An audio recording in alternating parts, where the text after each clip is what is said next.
يا أيها الذين آمنوا إذا نودي للصلاة من يوم الجمعة فاسعوا إلى ذكر الله وذروا البيع ذلكم خير لكم إن كنتم تعلمون. This topic is so vast that you cannot describe it or explain to the public in 20-25 minutes. We need a couple of good hours. But inshallah, like this is a miracle of Rasulullah sallallahu alaihi wasallam. And I want our children and young youth to understand that when we become Muslim, we are told by Allah subhanahu wa ta'ala that we should do whatever Allah tells us. Like in today's time, if you look at the creation of Allah, human mankind, anyone that believes in divine power, whether you can be Christian, Hindus, any other culture, any other religion, you are submitting to Almighty in your own way. And if you don't submit to Almighty, then either you are atheist, because you don't believe in Almighty, in the supreme power. But when it comes to Islam, Allah subhanahu wa ta'ala says, الَّذِينَ يُؤْمِنُونَ بِالْغَيْبِ. Allah says those are the believers that believes in unseen. Islam is all about unseen. وَيُقِيمُونَ الصَّلَاةِ. And they establish salah, they perform salah. وَمِمَّا رَزَقْنَاهُمْ يُنْفِقُونَ. Allah subhanahu wa ta'ala says from what we have bestowed them, they are spending and they're eating from that provision. So in simple terms, when we are in the fold of Islam, whatever Allah and His Nabi says to us, it's a mandatory. We have to believe. If you don't believe, you are not a good Muslim. The night of Mi'raj is that miracle of Rasulullah sallallahu alaihi wasallam, where people try to understand and comprehend the power that Allah has given to Nabi sallallahu alaihi wasallam, and they cannot understand. Even scientists can't explain that how did a person left Makkah, going to Masjid al-Aqsa, from the 7 heavens, and a man comes back and subhanallah, the chain on his door is still moving. So they can't comprehend and understand that what happened. You need a journey of a couple of million years of light in order to reach the first heaven and second heaven and third heaven and fourth heaven and 6 and 7, etc. Now Nabi sallallahu alaihi wasallam went beyond that. And now certain things that we can't understand is that how big is Jannah? How big is Jahannam? The categories, the levels of Jannah and Jahannam. Every level Nabi sallallahu alaihi wasallam had witnessed. He has seen people in every different level, and that's how he warned us. That if you are a backbiter, this is the punishment. If you are interest eater, this is the punishment. If you do this, so every category, every level had different punishment. So he witnessed it, and he saw with his own eyes, and he explained it to us. But what we don't understand, that this is the supreme power. This is a miracle given to Nabi sallallahu alaihi wasallam. Like every prophet of Allah is given the miracles, a mu'jiza. When a friend of Allah performs a mu'jiza, what is it called? Karamat. But Allah uses a karamat in order to help and guide the mankind. Sometime you must have witnessed a wali of Allah performs a miracle, or karamat, a nabi of Allah performs a miracle and mu'jiza. And that mu'jiza, what it does, it turns a disbeliever to become Muslim. Like, if you look at Musa alayhi salatu wasalam, what were the miracles of Musa alayhi salam? Anyone? The stick, the asa. And then he had a light under his armpit. Allah used him for a certain reason. Quran says when he was in the mahfil in the palace of Fir'aun, and Fir'aun challenged him with his old magicians and all that. And subhanallah, Allah tells Musa ﷺ, let's compete. Let's win this battle with this magician and let's prove them wrong and tell them that everything here is delusion, is a magic. But the word of Allah is true. And Nabi Musa says, Ya Allah, what should I do? So Allah says in Surah Taha, and He says to Musa ﷺ, Ma tilka biyaminika ya Musa. Oh Musa, you are challenging these people. What have you got? What's in your hand? He says, Qala hiya asaj. He said, Ya Allah, this is my stick and asa. And Allah just asked him, what is it? But he went on talking to Allah. Because he knows these opportunities won't come every day. You're talking to Allah, Kareemullah. No Jibreel in between. Allah and Musa and Allah. So he knows that Allah doesn't talk to him all the time. Whenever it's necessity, Allah uses him. So what happened? He says, قَالَ هِيَ عَصَى. He said, Ya Allah, this is my asa, this is my stick. أَتَوَكَّهُ عَلَيْهَا وَأَهُشُّ بِهَا عَلَى غَنَمِي وَلِيَ فِيهَا مَآرِبُ أُخْرَى. Allah never asked him all that. But he says, Ya Allah, I take the stick, it guides me to walk. Any obstacle in my path, I can remove it with the stick. And I'm a shepherd. And subhanallah, I have cattle, I have sheep and goats and whatever. And I use them to maneuver them, to move them to one direction to another direction. Then Allah subhanahu wa ta'ala says, قَالَ أَلْقِهَا يَا مُوسَى. He said, Oh Musa, throw it on the floor, throw it on the ground. And he never knew the outcome. He says, throw on the floor, on the ground, and then, subhanallah, فَإِذَا هِيَ ثُعْبَانٌ مُبِينٌ. Allah subhanahu wa ta'ala said the same stick turned out to be a huge python, and that python actually swallowed every single snake that the magician had. And what this did was, all the magicians in the court of Fir'aun became Muslim by looking at the miracle and mu'jiza of Nabi Musa. So mu'jiza, Allah uses it. My topic is not about miracles, but it's important when we have youth to get their attention sometimes with incident and stories. Is very important. Take an example of Isa alayhi salatu. What was his miracles? Anyone? He had the most miracles. I don't think anyone. Yeah. So let's say an example. Let's start again. So anything he used to mold. فَانْفُقُ فِيهِ فَيَكُونُ طَيْرًا بِإِذْنِ اللَّهِ. Anything he used to mold and he used to come into a shape, he used to blow in it. Allah would give life in that. A bird, if he makes it and mold it with a clay, and he blows, فَانْفُقُ فِيهِ فَيَكُونُ طَيْرًا بِإِذْنِ اللَّهِ. When he blows, Allah gives power for that mold to move and become like a bird and starts flying. وَأُبْرِيُ الْأَكْمَهَ وَالْأَبْرَصَ وَأُحْيِي الْمَوْتَى بِإِذْنِ اللَّهِ. Allah says, this Nabi touches a man that can't see, he's blind. Allah grants him the power of seeing. He places his hand on the shoulder. If you have a leprosy, if you have a sickness, Allah will remove that. And Allah says, going forward, وَمَا تَدَّخِرُونَ فِي بِيُوتِكُمْ. Allah says He even had the powers.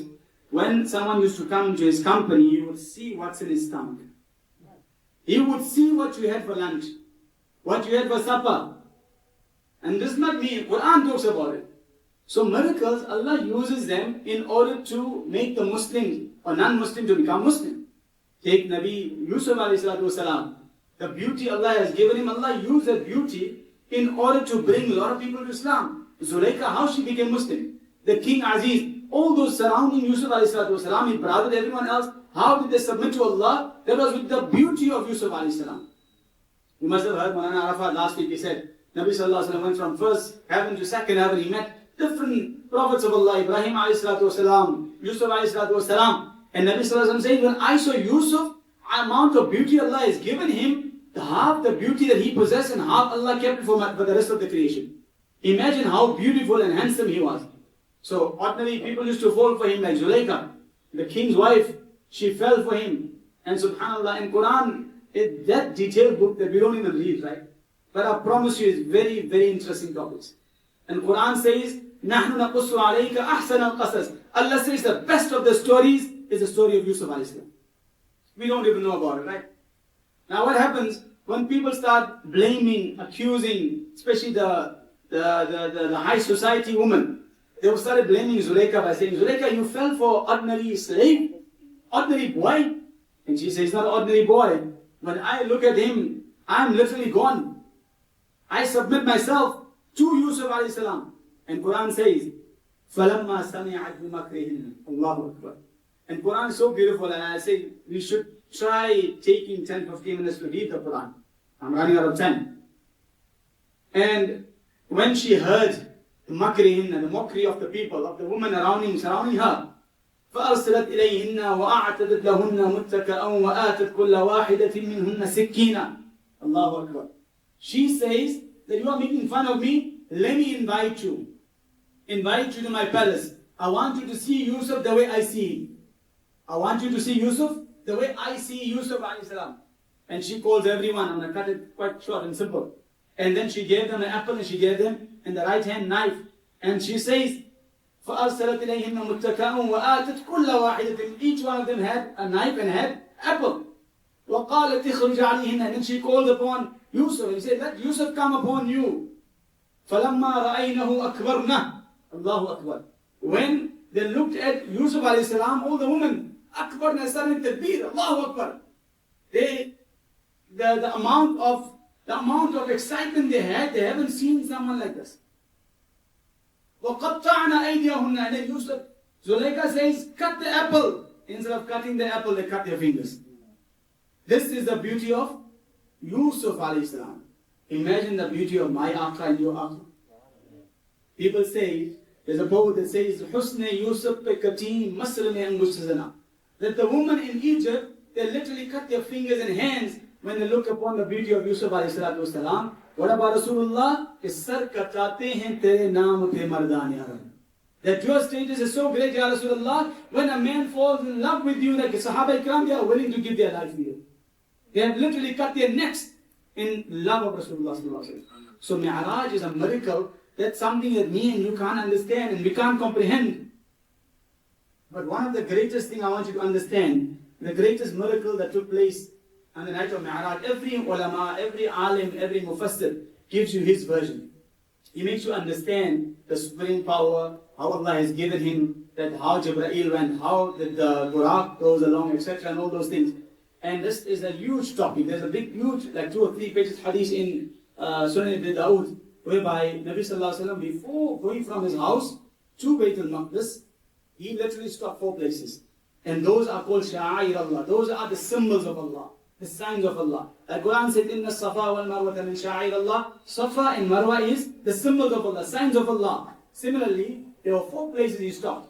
And I don't go into detail, but I want everyone to make that effort, inshallah, and struggle and try to understand and try to research and understand that why Allah made him stop. Something for me to tell you, so at least you have something motivated that will keep you basically to do your research, inshallah. So, I got 5 more minutes, I'll try to quit, inshallah, before 1 o'clock. A different point that I would like to bring to everyone. When me and you are invited from basically invitation from a king or from upper class person, and we are living in luxurious life, etc., we initially forget our lifestyle and we basically blend into the new lifestyle.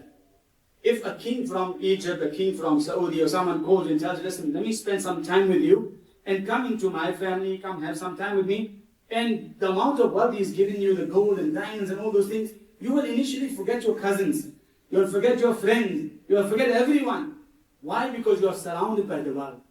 Quran says, زُيِّنَ لِلنَّاسِ حُبُّ الشَّهَوَاتِ مِنَ النِّسَاءِ وَالْبَنِينَ. Allah has beautified this world with women, with all these luxury stuff. This is to divert you from your goals of akhir. Right? But look at Nabi Sallallahu Alaihi Wasallam. I want you to understand this very important topic. That one of the prophets, his name was Hazrat Idris Alayhi Salam. What's his name?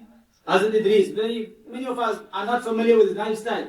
But Allah says he is such a brilliant man. Allah subhanahu wa ta'ala used him in the Quran. He mentioned him a few times in the Quran. وَاذْكُرْ فِي الْكِتَابِ إِدْرِيسَ إِنَّهُ كَانَ صِدِّيقًا نَبِيًّا. Nabi Sallallahu Alaihi Wasallam is told by Allah that remember about Idris Alayhi Salam, as we have mentioned him in the Quran, فِي الْكِتَابِ إِدْرِيسَ that he was a truthful man and he was a Nabi of Allah. And Allah says, وَرَفَعْنَاهُ مَكَانًا عَلِيًّا. Allah has elevated his status to such an extent, is beyond our understanding. What does it mean? There's a tafsir called Durr Mansur. And Imam Jalaluddin Sayyidi Rahmatullahi Alayhi, he takes that verse and he explains it, how Allah elevates his status. He says this Prophet of Allah was such a smart man. He is the 6th grandson of Hazrat Adam alayhi salam. So it's almost like 100, 200 years somewhat, because they used to live a couple of years, 100 years somewhat. So he is the 6th grandson of Hazrat Adam alayhi salam. And Allah, because of a good action, made him a Prophet of Allah. Right? So what happened? He stood for justice, he stood for all those good actions, and Allah chose him to become a Prophet. He was not born as a Prophet. Then eventually, one day, a visitor comes to him for 3 days. He comes to his house and he gives him the food, he gives him the drinks. He said, "What are you doing here?" He said, "I came to spend some time with you." You know, when we get mehman nowadays, we don't want to even open our doors. We say to our child, "Listen, tell Papa is not here, Mama is not here." But there's a wisdom. Sometimes you lose good opportunities in life. So this man, this Sahabi, this Nabi, this person comes to this house of Nabi Idris, and he's looking after him, giving him drinks, giving him food and everything. But 3 days later, he realized that this man is not eating, this man is not drinking. And the only person that won't drink and eat, it's either you're not a human or you are an angel of Allah. A farishta. You are malaika, you are one of the angels of Allah. So he asked him that this is the reason I've given you the food. Why are you not eating the food? He says, Allah mentioned you so many times in our company now, in his gathering, that I always admire to meet you. And I wanted to be in your company. So Nabi Idris says, "Who are you?" He says, "I am Malakul Maut." Who am I?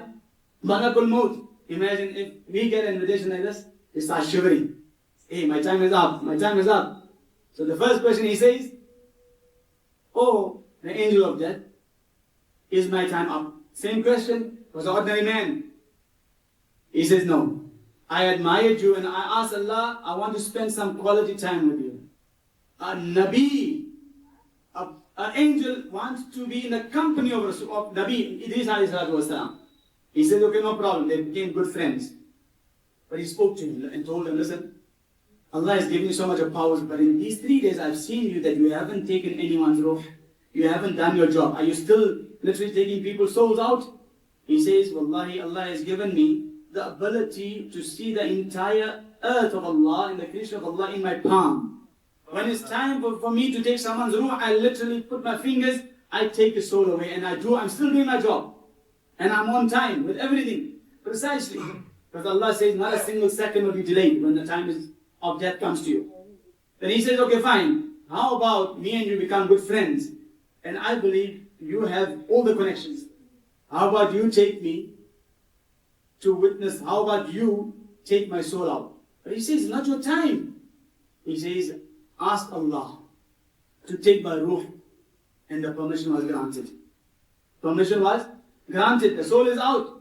And now Idris alayhi salam, because the Zakiyun is an intelligent man, he says to the angel of death that, "How about you put it back?" He said, "But why you ask me to take it out?" He says, Quran says, "Kullu nafsin dha'iqatul maut." Every soul shall taste death. That's your job. We have to die once, no matter what. Imam Jalaluddin Sayyidi Rahmatullahi Alayhi in the tafsir, in the detailed topic, this topic is quite long. And he says, he puts the soul back with the permission of Allah. That's why Allah says, وَرَفَعْنَاهُ مَكَانًا عَلِيًّا. Idris alayhi salam is given that higher rank in the sight of Allah. And then he tells him, "How about you take me and show me the Jannah?" Amazing, right? Every man, when we die, what we see first? Jahannam. Understand this. So he says the same thing. He says, "Can you take me to Jahannam and make me witness it? Can I see how Allah has prepared the punishment, etc.?" As we spoke at the beginning. He says, "I don't think Allah will mind. For a few couple of minutes, sit on our wings," and he takes him. He takes him. That's his mi'raj. Understand? We talk about mi'raj of Rasulullah. That was his mi'raj. He takes him to Jahannam. He shows him all the 7 categories of Jahannam, and he is making astaghfirullah. He's asking Allah for forgiveness by looking at the punishments of Allah and the severeness of it. And then he says, "How about you take me into Jannah?" Now Israel Islam says, it's not possible. He said, "But you took me to Jannah, take me to Jannah." He said, "Okay, for a few minutes, He said, come with me. Takes him from first category, second, third, fourth, up to 6 or 7, 8. And he is enjoying the favors of Allah. He looks at the last man that possessed the rivers of honey, the rivers of milk, and you name it. And he, whatever Allah promised him, Allah is showing him in Jannah. Right? And he says to Malak al-Maut, how about, I'm enjoying the favors of Allah, how about I taste some of them? Like Quran mentioned, there are certain fruits. وَعِنَبْ Quran mentioned in Surah, عَمَّا يَتَسَاءَلُونَ Surah Al-Naba. There are certain fruits that are dedicated to Jannah. Like, if you look at the grape, resemble and pomegranate, certain fruits are mentioned in the Quran that how huge they will be in Jannah. That they won't have pits in there, the amount of sweetness is beyond your capacity. Now, it's not my topic for me to explain to you how detailed and how interesting and how delicious they are. So, he says, how about you bring me a couple of fruits? Let me have them for a few moments. He said, okay, fine. Take the inab, take the grapes, take the pomegranate, etc. And he is enjoying the favors of Allah. And every bite he takes, he says, subhanallah. Because he's enjoying the ni'mat of Allah. Now time is up. So what he says, Malak al-Maut says, oh, it is time for you to come back. He says, no. He says, I can't go back to the same dunya. He says, but you asked me to take you for a few moments, but I'm asking you to come back. I've done my job. He says, let me ask you, I can challenge you on this topic. He said, how? And now this was consulted with Allah subhanahu wa ta'ala at the same time. He says, Allah says to Malak al-Maut, Israel, what's the matter? He says, your banda don't want to come out of Jannah. He said, why? And as I told you earlier, this man was very intelligent. He said, Ya Allah, you says, Kullu nafsin dha'iqatul maut. Every soul shall taste death. I've done my job. You put my soul back. You made me witness Jahannam. You made me witness Jannah. I've eaten the favors of Jannah. I've done everything according to your law. Whatever your commands are, I'm doing all of those things. Looking upon the intelligence of Hazrat Idris al-Islam, Allah says, leave him there.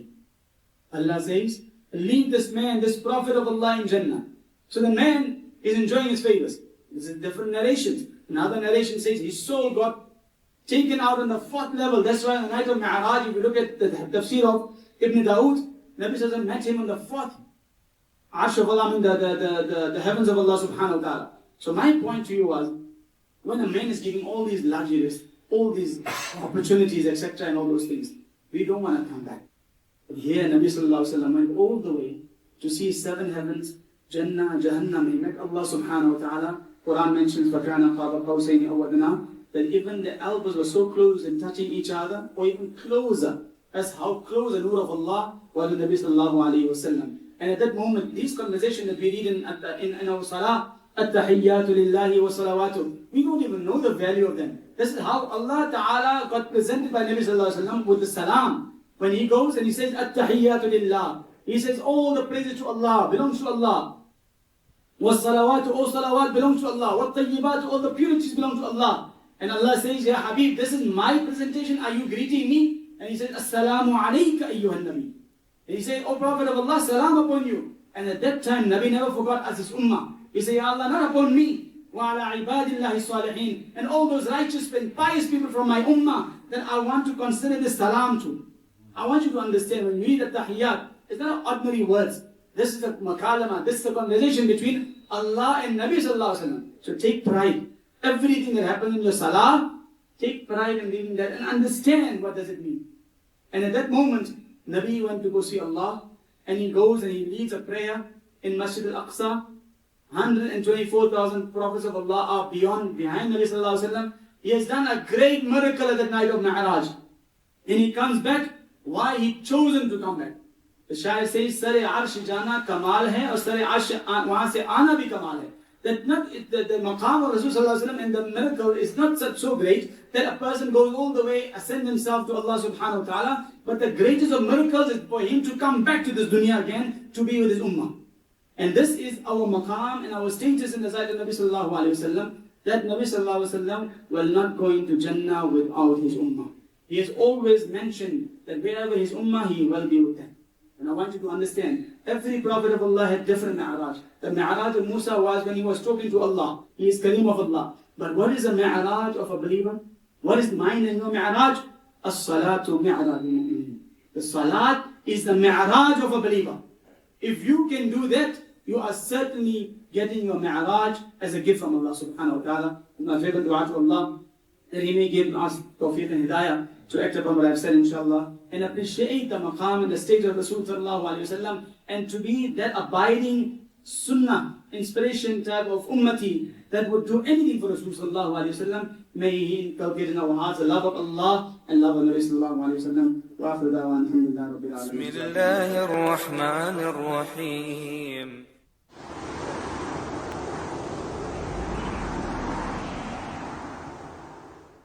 Your contribution is vital for the survival of our institute.